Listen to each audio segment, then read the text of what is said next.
Ada Blackjack sat by the window of her small house in Nome, Alaska, holding a letter from the local police officer, Jordan. The letter mentioned an opportunity to earn the money needed to bring her tuberculosis-stricken son out of the orphanage. The offer was tempting but also frightening. The expedition to Wrangel Island, organized by Canadian explorer Vilhjalmur Stefansson, required people capable of sewing, cooking, and surviving the harsh Arctic conditions. Stefansson and his team promised a safe journey, assuring that everything would go smoothly. According to them, the expedition was meticulously prepared and no one should get hurt. Ada knew this was her only chance. She thought long and hard, weighing all the pros and cons, and eventually decided to take the plunge. For her son, for their future. Ada's life had always been difficult. Her father died of food poisoning when she was just 8 years old. She married young and gave birth to 3 children, 2 of whom died in early childhood. Her husband turned out to be a cruel man, starving and beating her. Eventually, Ada was left alone with a sick son and almost no means of support. Every day was a struggle for survival. She tried to earn money by sewing, but the income was too meager to feed herself and her son.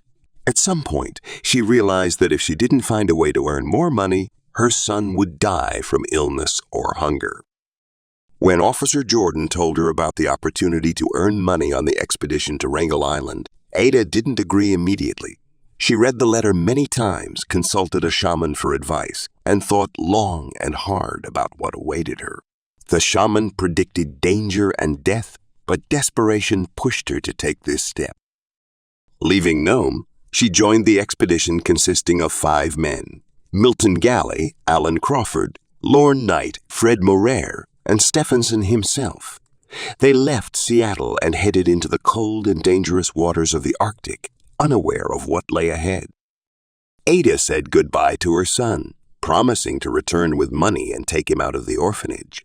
Tears welled up in her eyes as she hugged him one last time before departing. "Mom will definitely come back, son. I'll earn the money, and we will live together," she said, trying to hide the fear in her voice. Her son, small and fragile, with big eyes full of hope and sadness, nodded and quietly replied, "I will wait, Mom." The journey to Wrangel Island was fraught with dangers. The ocean was harsh, and storms accompanied them all the way. Ada often sat on the deck, watching the raging waves and praying for a safe arrival. She frequently thought about her son, about how they would live when she returned with the money. Hope and fear battled in her heart. The ship journey was grueling. Harsh conditions, cold, and constant rocking made life on board unbearable. Ada tried to help the men as much as she could. She sewed clothes, prepared simple food, and tried to stay positive. Every night before bed, she prayed for herself, her son, and the success of the expedition. The ship Silver Wave slowly made its way to the northern waters, leaving behind civilization and familiar places. The team knew that unknown and dangerous challenges lay ahead, but each member was determined to succeed. Ada Blackjack stood on the deck, gazing at the endless waters stretching to the horizon. The cold wind whipped her hair, and she wrapped her clothes tighter around her, trying to stay warm. The expedition had left Seattle with ample supplies meant to sustain them for 6 months. Stefansson assured that this would be enough until the next batch of provisions arrived. Ada watched as the men meticulously checked every detail, every box of supplies, to ensure nothing was overlooked. She felt responsible for her part, sewing and cooking, knowing that her skills could be vital for the entire team. On their way to Wrangle, the expedition stopped in Nome, Alaska. Here they needed to find boats for fishing and hunting, as well as hire Inuits who could help the team survive in the harsh Arctic conditions. Ada was familiar with the locals and their customs, but finding volunteers was more difficult than they had anticipated. Many Inuits refused to join the expedition, demanding high prices for their services. They knew how dangerous the Arctic conditions were and did not want to risk their lives for a pittance. The men tried to persuade the locals to sell them boats. They needed a boat for fishing and hunting known as an umiak. These boats, made of whalebone and walrus skin, were sturdy and light, perfect for the harsh Arctic conditions. However, the locals asked for $120, a significant amount of money at that time. The team didn't have such funds, so they decided to look for more affordable options. Eventually, they bought a simple wooden boat, which, though less reliable, could still serve them well. Meanwhile, Stefansson insisted that the team hire Inuits to help with the expedition. Despite their efforts, finding willing participants was extremely difficult. The Inuits did not want to embark on a dangerous journey for metal knives or beads, as was customary in the past. They had become wiser and demanded fairer compensation for their work. The men visited every village and settlement in search of volunteers, but were met with refusals everywhere. No one wanted to risk their lives for vague promises and meager pay. The next morning, the team continued their journey. The ship headed towards Wrangel Island, and each day brought them closer to their goal. The men tried not to show their worries and doubts, supporting each other in a spirit of camaraderie. Ada felt they had become a team, which gave her confidence. On board, everyone had their duties. Alan Crawford, the expedition leader, was responsible for overall coordination and management. Lorne Knight, the second-in-command, handled route planning and security. Fred Maraire, the third-in-command, oversaw the technical condition of the ship and equipment. Milton Galley, young and inexperienced, helped everyone as much as he could. Ada took on the tasks of cooking and mending clothes. She tried to do everything possible to maintain the team's morale. Her sewing was impeccable, and the men often thanked her for the warm and sturdy clothes that helped them cope with the cold. She prepared simple but nutritious meals using the limited resources available on board. The ship slowly made its way through the ice fields. Every day was a test for the team. The freezing wind and snowstorms made work difficult, but the men didn't give up. They knew they had to reach Wrangel Island to complete their mission. Ada watched them and admired their resilience and determination. One of the most challenging moments of the journey was crossing the ice fields. The ship struggled through the ice, and every time it cracked, Ada shuddered with fear. The men reassured her, but they were on the brink of despair themselves. The icy ocean seemed endless, and each day was a trial. When the ship finally reached Wrangel Island, the team felt relieved. They disembarked and began setting up camp. Ada helped set up the camp, sewed clothes, and cooked food. But in her heart, fear and anxiety still lingered. She knew that tough trials lay ahead. On the island, Ada often thought about her son. Her heart ached with longing for him. She imagined returning home with money, taking him out of the orphanage, and living happily together. These thoughts gave her the strength to keep fighting despite all the difficulties. When the team landed on Wrangel Island, the men and Ada immediately got to work. They raised the British flag, symbolizing the island's belonging to Britain, and began setting up camp. Initially, they decided to build several igloos and tents to protect themselves from the cold winds and snow. Ada sewed and cooked, trying to maintain the team's morale. Meanwhile, the men built shelters and prepared for geographical and meteorological studies. However, the first problems didn't take long to arise. It turned out that there were almost no animals on the island, making food procurement a serious issue. The men set traps, but they didn't work. Soon, their food supplies began to dwindle, and the team started to feel the pangs of hunger. Hunting on the island proved difficult due to the lack of animals. The traps didn't work, and the hunters returned to camp empty-handed. Food was running out quickly, and each day grew harder. One evening, as the team gathered around the fire, Lorne Knight tried to lift their spirits by telling stories of his previous Arctic adventures. However, his attempts were met with silence and gloom. Everyone understood that the situation was becoming critical. Conflicts became a part of their daily lives. Milton Galley, young and inexperienced, often quarreled with Alan Crawford over unsuccessful hunting attempts. Fred Morer and Lorne Knight tried to stay out of the conflicts, but the tension kept rising. Ada tried to avoid the disputes, but it wasn't always possible. Knight, who had initially treated Ada with disdain, began openly expressing his dissatisfaction. He blamed her for their misfortunes and frequently lashed out at her. Ada tried to ignore his words, but inside, she was seething. "I'm doing everything I can," she said one evening when Knight started another argument. "I'm here for my son, and I won't let you blame me for things I haven't done." Her words had an effect. Knight fell silent and looked at her in surprise. The other men were also silent, not knowing what to say. In that moment, Ada realized she shouldn't let others belittle her. She was part of the team, and her contribution was just as important as anyone else's. Winter came quickly, and daylight shrank to a few hours. The ocean was covered in thick ice floes, and the supply ship, which was supposed to arrive in spring, couldn't reach the island. The team realized they were on their own for an indefinite period. Food supplies were depleting fast, and the men started to fall ill from vitamin deficiency. Knight developed scurvy and weakened rapidly. The team decided on a desperate measure, sending 3 men to Siberia for help. On January 29, 1922, Crawford, Morer, and Galley left the camp, leaving Ada and the sick Knight alone. Before leaving, they gave Ada their final instructions and promised to return with help.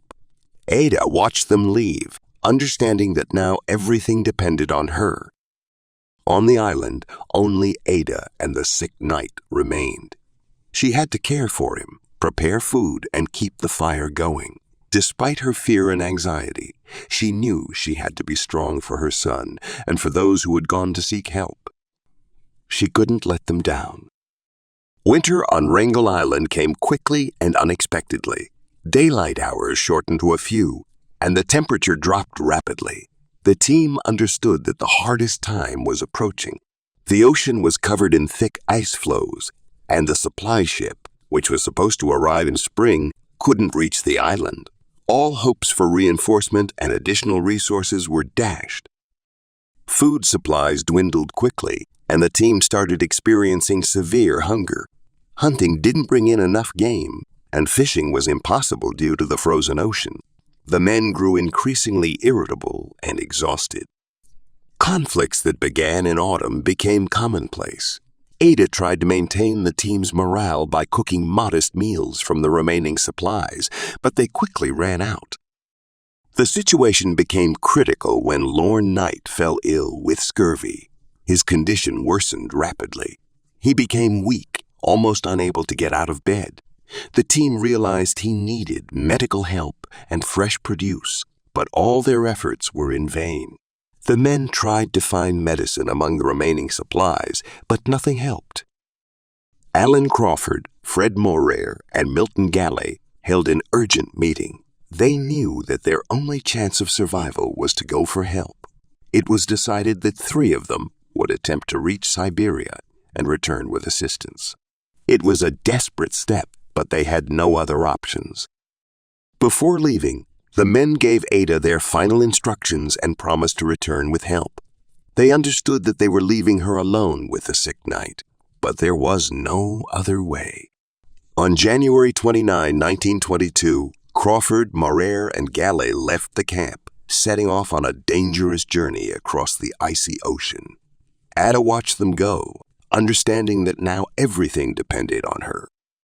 Left on the island with the sick Knight, Ada took on all the responsibilities of caring for him, cooking, and keeping the fire going. Her days were filled with hard work and endless worries. Knight grew weaker, and Ada realized that he needed not only physical but also moral support. Despite his initial disdain and harsh words, she did everything possible to ease his suffering. Winter nights were especially hard. The cold penetrated the walls of their shelter, and Ada often woke up to the sounds of the howling wind and creaking ice. She tried to stay strong, finding comfort in thoughts of her son. Every evening before bed, she prayed for his health and for the team's return with help. While the men were on their journey, Ada continued to fight for survival. She learned to hunt and set traps, although her successes were minimal. Her sewing skills helped keep their clothes and tents in working condition. She tried to stay optimistic despite all the difficulties. Knight, meanwhile, continued to struggle with his illness. He was too weak to help Ada, and his condition caused her deep anxiety. She couldn't afford the luxury of despair, knowing that their survival depended on her efforts.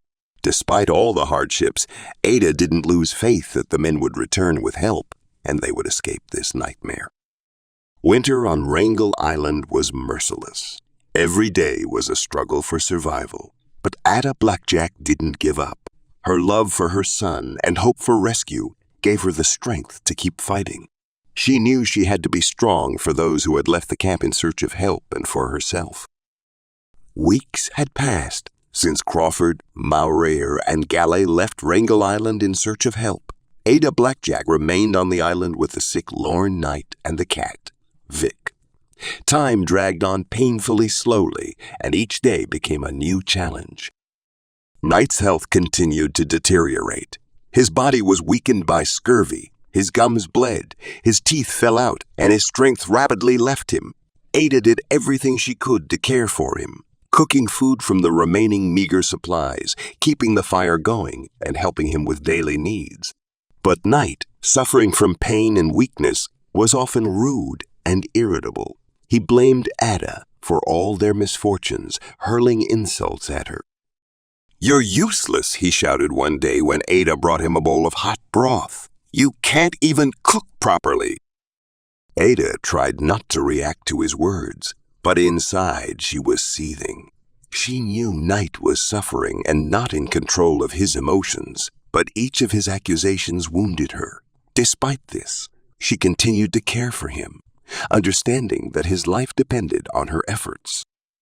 Ada realized she had to learn to hunt to survive. She took a rifle and ventured into the icy wilderness, trying to find any game. At first, her attempts were unsuccessful. She didn't know how to set traps or shoot properly. But with each failure, she learned and grew stronger. Gradually, her skills improved, and one day she managed to shoot a fox.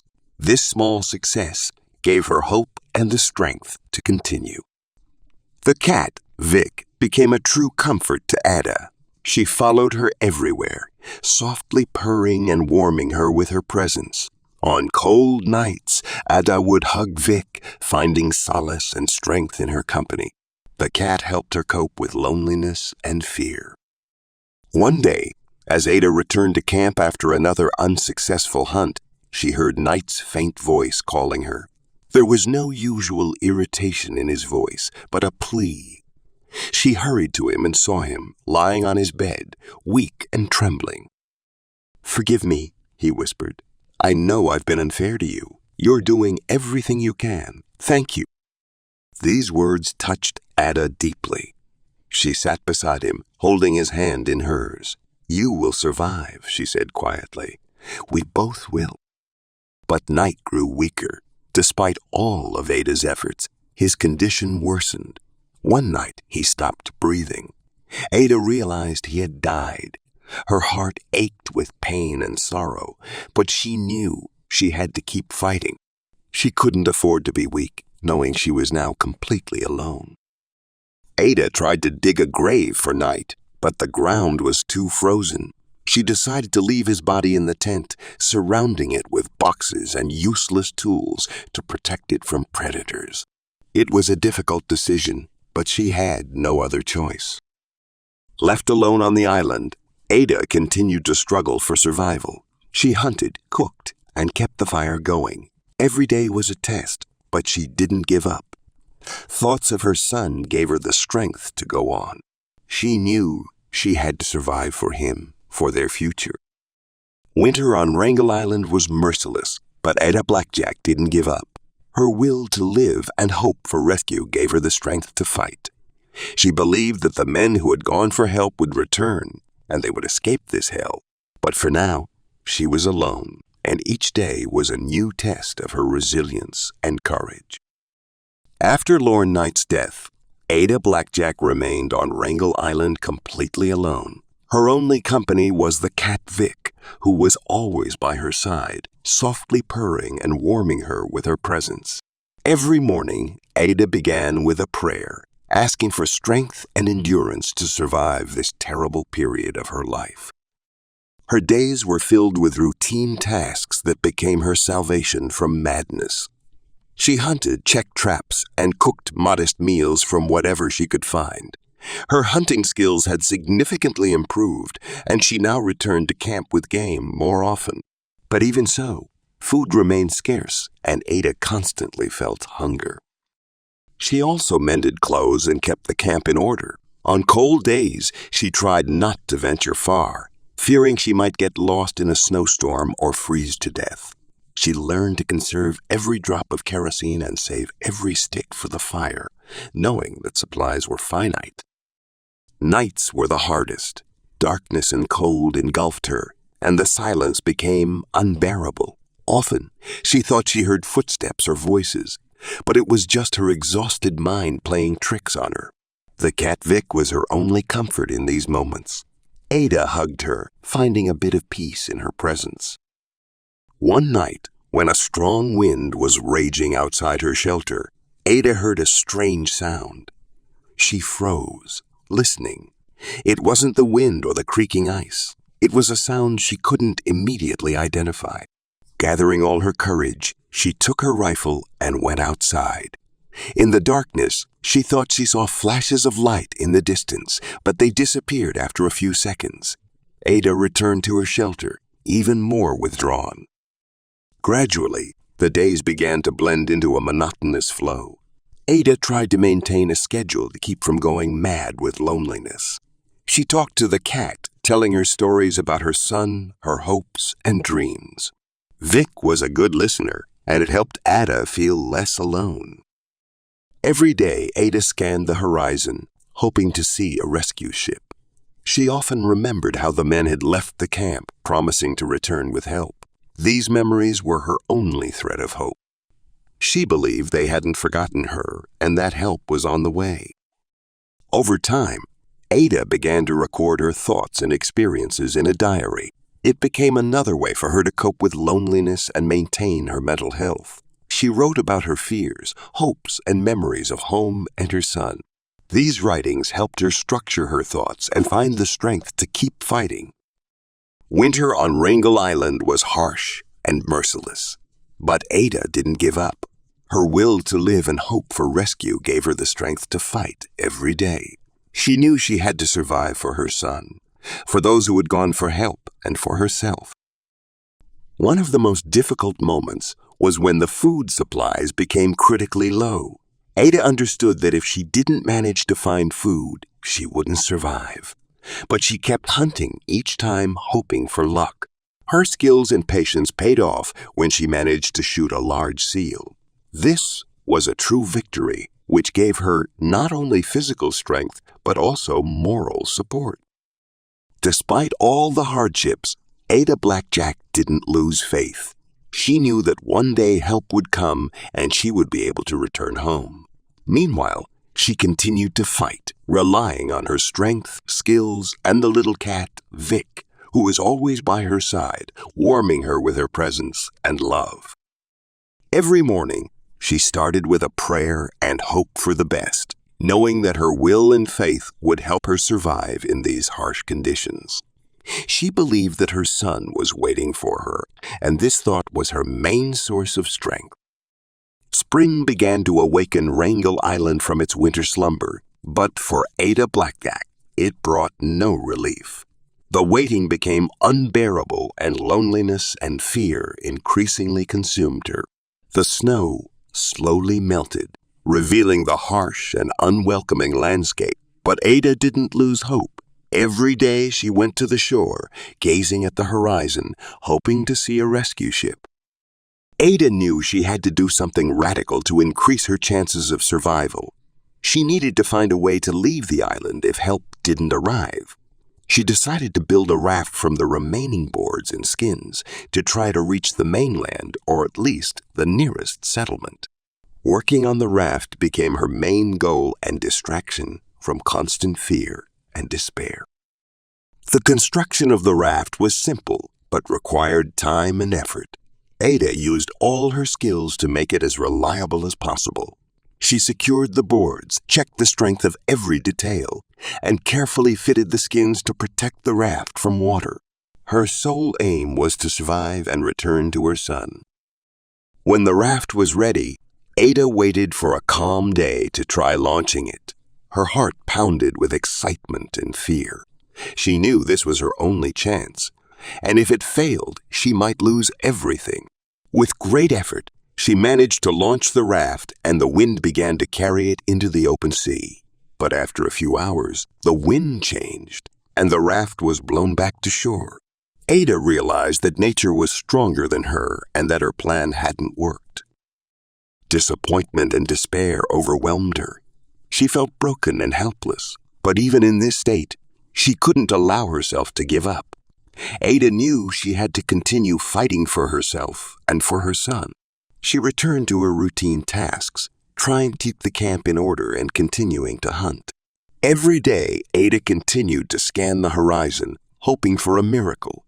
She often heard sounds that she mistook for an approaching ship, but they were just tricks of her exhausted mind. At times, she thought she heard voices or saw lights in the distance, but they were just illusions of light and shadow. Time passed, and Ada realized that spring was coming to an end. The days were getting longer, but her hopes were dwindling with each passing day. Her strength was waning, but she continued to fight.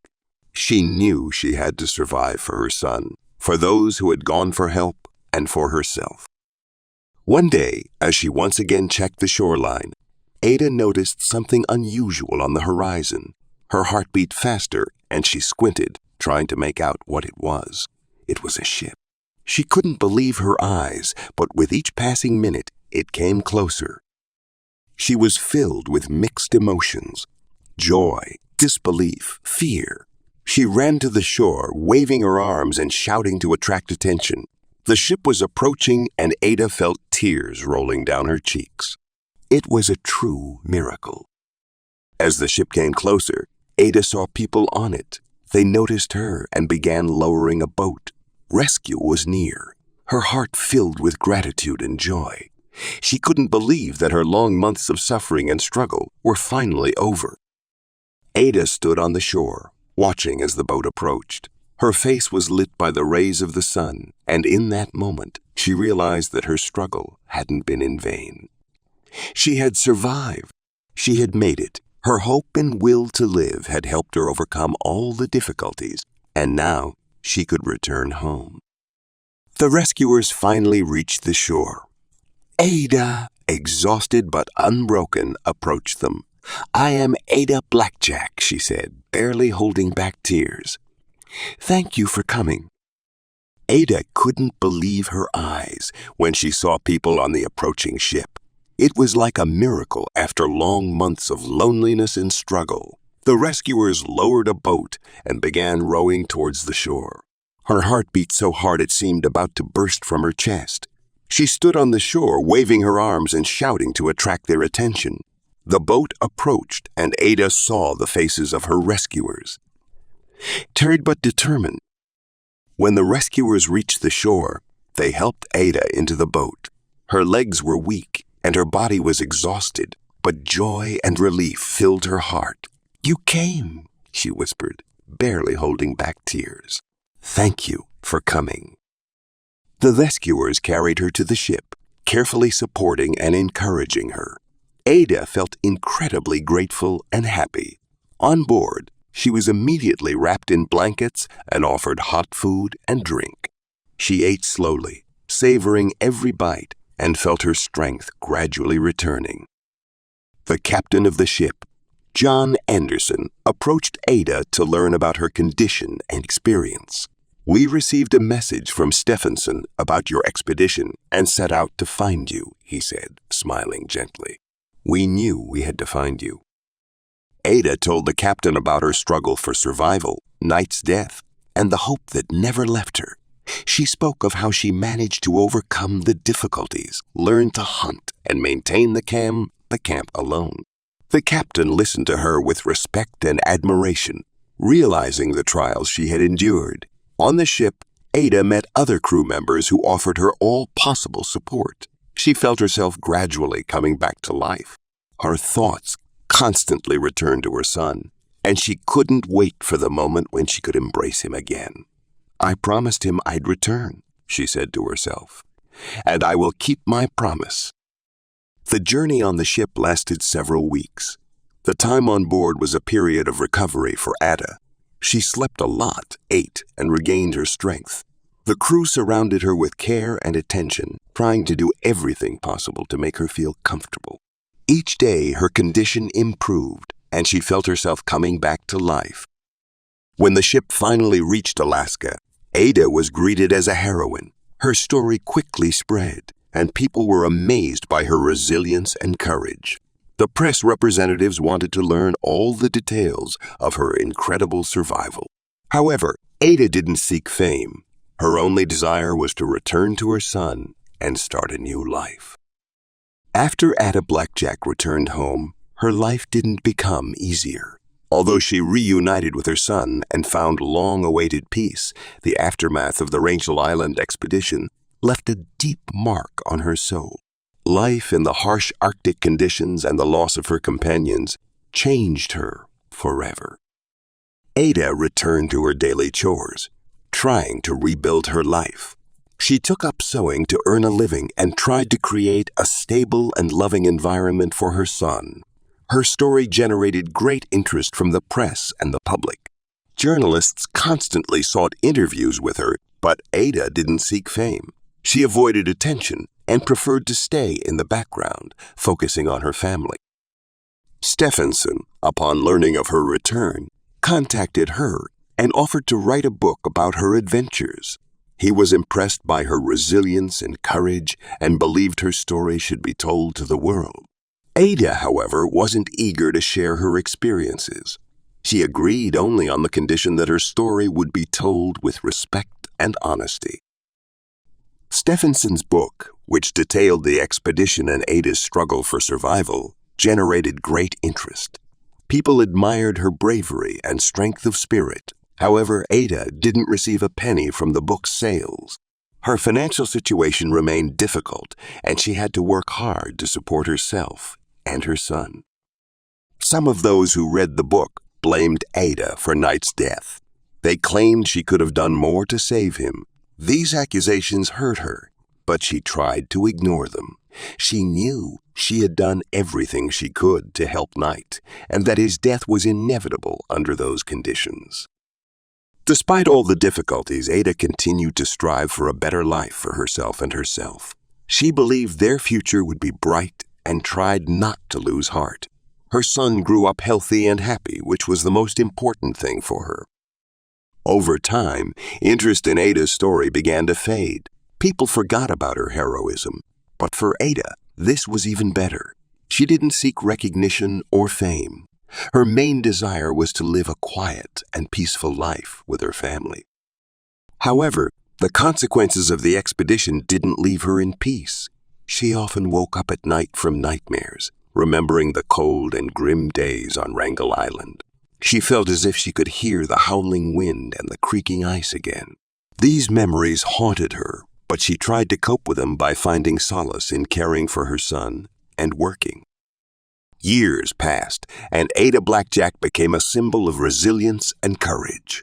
Her story inspired many, and she became an example of how a person can overcome the hardest trials for the sake of love and hope. Her name entered history as that of a woman who didn't give up and survived where many would have given in. Ada Blackjack's life wasn't easy, but she always found the strength to continue. She believed in a better future and never lost hope. Her will to live and faith in herself helped her overcome all difficulties and become a heroine of her time. Ada's son, as he grew up, always admired his mother. He understood the trials she had to endure and was proud of her courage. Ada taught him the importance of faith, strength of spirit, and love. Her story became a lesson for him that he carried throughout his life. Ada's son grew up, absorbing all the lessons she had imparted to him. He was proud of his mother and shared her feats, finding inspiration in them. Ada never sought recognition or fame. Her main goal was the well-being of her family. Ada Blackjack lived a long life, full of trials and hardships, but her spirit was never broken. She left behind a legacy that will live on in the hearts of those who learn her story. Her life became a symbol of survival, courage, and the strength of the human spirit. Ada passed away in 1983 at the age of 85. Her life was full of trials, but she always remained strong. Her story continues to inspire people to overcome their own hardships. After her death, her memory was preserved by her descendants, passing her story from generation to generation.